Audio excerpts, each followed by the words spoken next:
Mizrahi Hebrew or Eastern Hebrew refers to any of the pronunciation systems for Biblical Hebrew used liturgically by Mizrahi Jews, that is, Jews originating in Arab countries or further east, and with a background of Arabic, Persian, or other languages of the Middle East and Asia. As such, Mizrahi Hebrew is actually a blanket term for many dialects. Sephardi Hebrew is not considered one of these, although it has been spoken in the Middle East and North Africa. The Sephardim were expellees from Spain, and settled among the Mizrahim. But in countries such as Syria and Morocco there was a fairly high degree of convergence between the Sephardi and the local pronunciations of Hebrew. Yemenite Hebrew is also considered quite separate, as it has a wholly different system for the pronunciation of the vowels. The same terms are sometimes used for the pronunciation of modern Israeli Hebrew by Jews of Arab or other Mizrahi origins.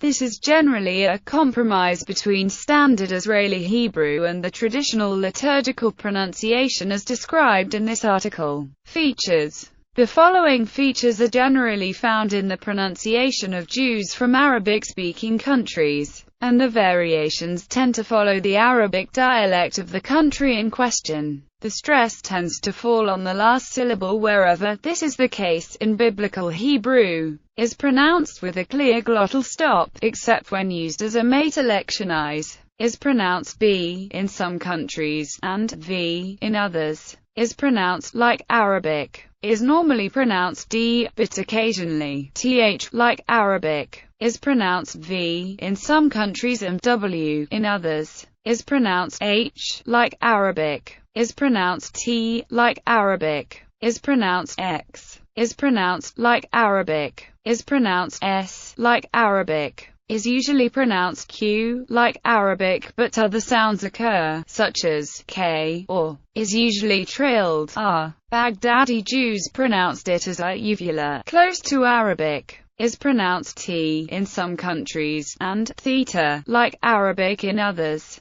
Vowels generally have the same sounds as in Sephardi Hebrew. That is, Sirah is pronounced E, Holam is pronounced O, Kamat Skadal is pronounced A. The pronunciation of Mizrahi Jews from non-Arab countries differs in some respects. For example, among Persian Jews distinctively Arabic sounds such as H and T do not occur, and Kamat Skadal is backed to, like the longer in Persian. History. In Talmudist times it was noted that the Galilean pronunciation of Hebrew and Aramaic differed from those of both Judea and Babylonia, principally by the loss of distinct sounds for the guttural letters P, Het and Ayin. This feature is still found in Samaritan Hebrew. Following the Arab conquest of Palestine and Mesopotamia, much work was done by the Masortes in standardizing and refining the pronunciation of Biblical Hebrew, under the influence of the Arabic grammarians of the time. This included establishing the pronunciation of the guttural letters by reference to their Arabic equivalents.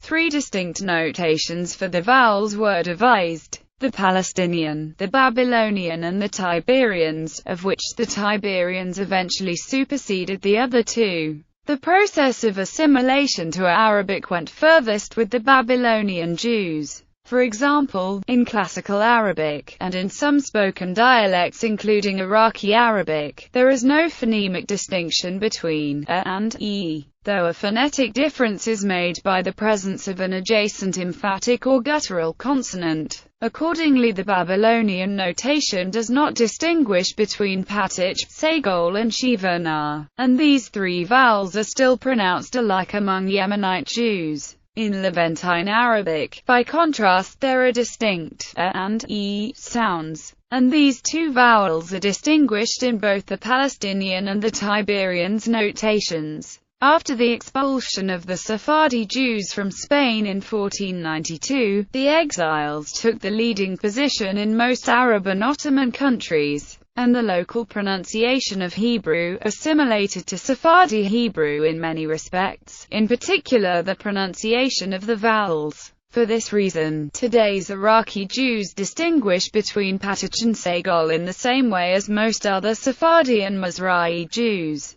However, distinct sounds for the guttural and emphatic letters, and the b sound for bet rafa, were retained in many Arab countries, probably under the influence of Arabic. Iraqi Jews, like the Yemenites, retain the classical Arabic sounds of waw and tavrafa. In other Arab countries tavrafa is pronounced t. This is equally consistent with the pronunciation of Sephardi Hebrew and with that of colloquial Arabic. The pronunciation of waw as v is more clearly Sephardic in origin. Bibliography. Idelson, A.Z., Phonography to Gesang und Sprachproben des Hebräischen der Jemenitischen, Position und Syrische Juden. Vienna 1917. Katz, K. Maseret ha-Lashon ha-Ivrit shel Yehuda Aramsova by Keriot ha-Mikra ve ha-Mishnah. Jerusalem 1981 ed. RVE Lashon Series Volume 7. Katz, K. Maseret ha-Kiryas shel Kohalet bar Mikra Virginia Mishnah ed. RVE Lashon Series Volume 2. Morag, S. Maseret ha-Lashon ha-Ivrit shel Yehuda Baghdad by Keriot ha-Mikra ve ha-Mishnah. Jerusalem 1977 ed. RVE Lashon Series Volume 1. S. Morag, Pronunciations of Hebrew, Encyclopedia Judaica 13, 1120–1145. Yiva, I. The Hebrew language tradition as reflected in the Babylonian vocalization. Jerusalem 1985.